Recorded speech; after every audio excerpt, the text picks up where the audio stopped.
Բարի օր ընկերներ, անկեղծ ասած բավականին ժամանակ ինչ մտածում էի ինչ-որ ֆորմատով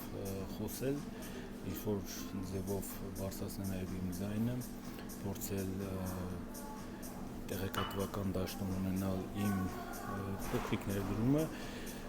սակայն հասկանալով որոշակի գործընթացներ, որոնք անհնար էին դարձնում այդ լսելիությունը, ուստի ամենահարմար պահը այս պահն է,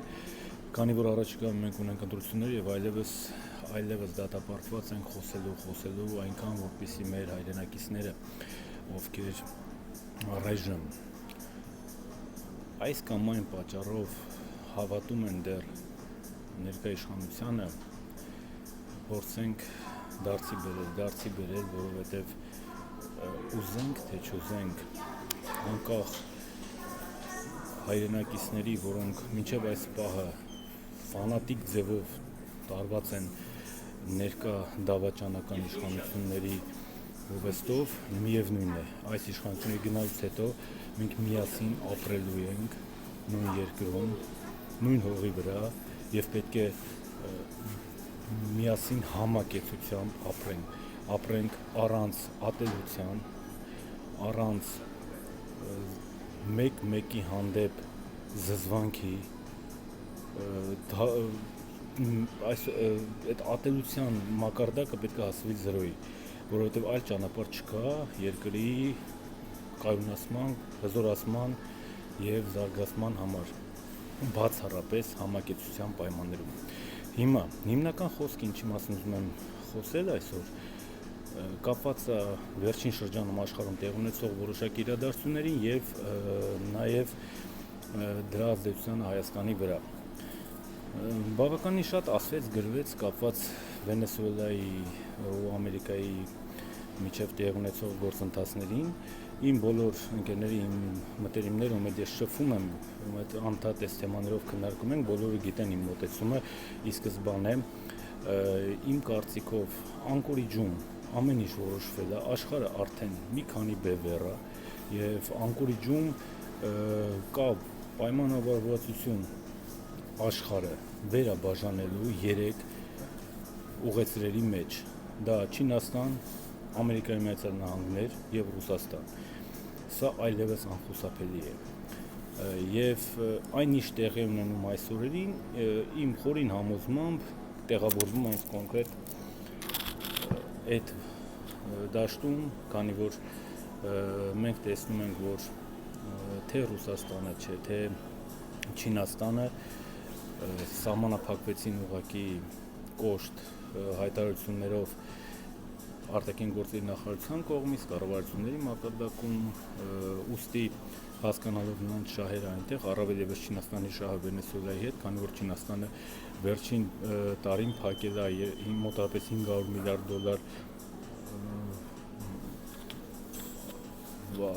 առևտրով Լատինական Ամերիկայի երկրների հետ, դրա մեծ բաժինն գնում է Վենեսուելային, ուստի Չինաստանի, այսպես ասած, դիժուրնի հայտարարությունները խոսում են նրա մասին, որ այս ամեն ինչը բավականին տեղավորվում է հենց կոնկրետ աշխարհի նոր վերաբաժանման մեջ։ Իմ կարծիքով, իմ խորին համոզմամբ, նաև ուսումնասիրելով որոշակի պրոցեսներ, հասկանալով միջազգային ռեալ պոլիտիկից, ոչ թե դիվանային էքսպերտների նման սիրելի ուղեցրից արևմուտք կլինի, հյուսիս կլինի, ելնելով որոշակի հայտարարություններ, իմ համոզմամբ աշխարհը արդեն որպես այդպիսի վերաբաժանվել է։ Եվ հենց այս պահին աշխարհում գնում է կոնկրետ այդ վերաբաժանման բյուրեղացման պրոցեսը, որը ունենալու է բավականին լուրջ հետևանք նաև մեզ համար։ Ինչի համար մեզ համար, ասեմ։ Իմ կարծիքով աշխարհը բաժանվում է հետևյալ կերպ. Ամերիկան պահում է իր ազդեցության գոտում Արևմտյան Եվրոպան, ամերիկյան մայրցամաքը, գերակշիռ մասը, եթե ոչ ընդհանուր, եւ Գրենլանդիան, Արևմտյան Եվրոպան, այսպես ասած, Չինաստանը իրեն հետևեցնելու Թայվանը, պահելու է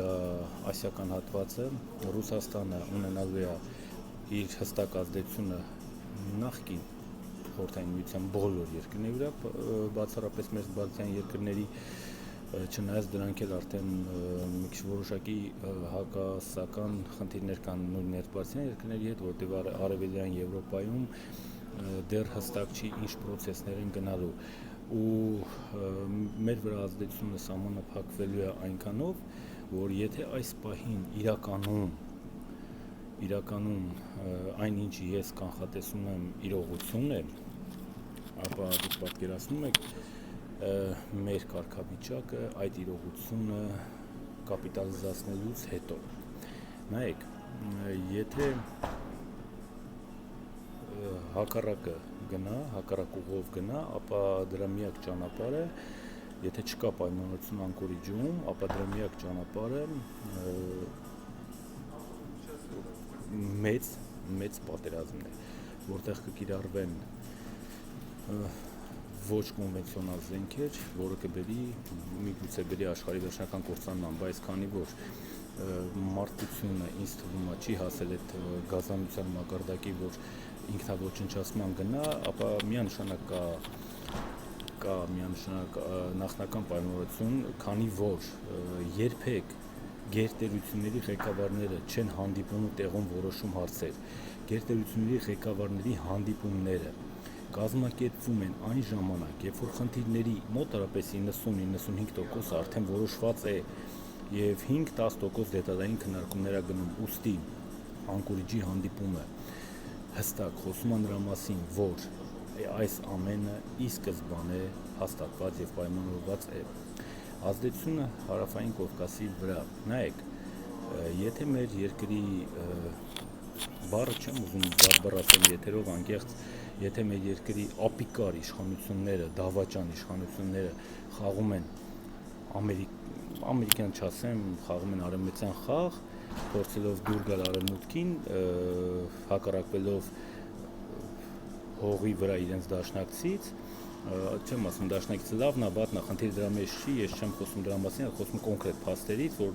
չկա այդ դաշնակիցներ, ու հիմա հրաժարվելով այդ դաշնակցից մտնել արևմուտքի տակ այն ժամանակ, երբ որ ամեն ինչը կարող է վերջանալ հակառակ էֆեկտով, այդ ժամանակ, երբ որ Ռուսաստանը ստանում է Կովկասի վրա իր հստակ բաժանված ազդեցությունը, ապա մեր երկիրը ինքնիստինքյան դառնում է, ոչ միայն մեր, այլ ես մերի մասն եմ խոսում, բայց մեր երկիր ինքնիստինքյան դառնում է երկիր, որը չունի ոչ մի ձայնի իրավունք։ Երբ որ դու փորձում ես քո ռազմական գործընկերոջ հետ աշխատել, այդ ժամանակ դու որպես երկիր ես ընկալվելու եւ անկախ այդ վերաբաժանումից դու ունենալու ես թեկուզ փոքրիկ կամ ինչ-որ չափիկ ու ձայնի իրավունքը, բայց հակառակ պարագայում, երբ որ դու թշնամանք ես սերմանում քո տարածքի, քո ռեգիոնալ գերտերության հետ, այդ գերտերությունը քո հետ վարվելու է թշնամաբար։ Դու պետք է իր հետ բարեկամաբար փորձես հարաբերություններ ստեղծես, որպեսզի նա քո հետ վարվի բարեկամաբար,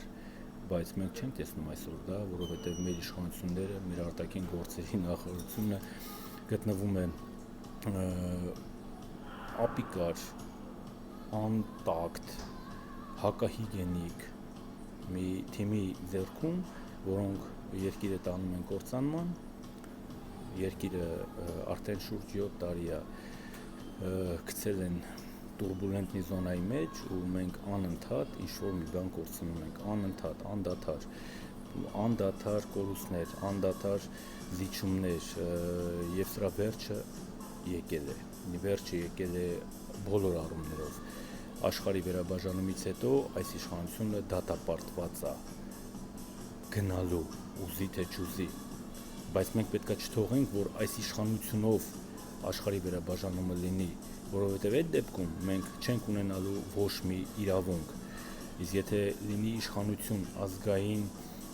արժեքները, ազգային մտածելակերպը պահպանող, որը կփորձի ռեգիոնալ գերտերության հետ ունենալ բալանսավորված հարաբերություններ, ապա այդ իշխանությունները անկախ իրանց ով լինելուց այդ իշխանությունները կտան հնարավորություն մեր երկրին, որպեսզի չլինենք ուրիշ երկրի վասալ։ Համենայն դեպս աշխարհակական մասով այսքանը, հետագա մեր զրույցները կլինեն տարբեր թեմաներով, վաղը կամ մյուս օրը կլինի եւս մեկ զրույց կապված այսօրվա դավաճանի ասուլիսի հետ, որի ժամանակ հնչեց ֆանտաստիկ հիմարություններ, ֆանտաստիկ, ես ամաչում եմ անկեղծ, ամաչում եմ ասել, որ իմ երկրի ղեկավարն ֆանտաստիկ հիմարություններ է դուրս տալիս, մարդ, որը եկել է իշխանության, որին բերել են իշխանության, ես դրա մասն եմ խոսում հաջորդ ելույթներում, բերել են իշխանության կոնկրետ ռեգիոնը Ռուսաստանի տակից անելու, որի համար զոհաբերվեց նաև Արցախը, որի համար զոհաբերվեց Հայաստանի որոշակի հատվածներ, ռեգիոնին Ռուսաստանից լարելու, աշխարհակական վերաբաժանման համար արևմուտքին բավականին,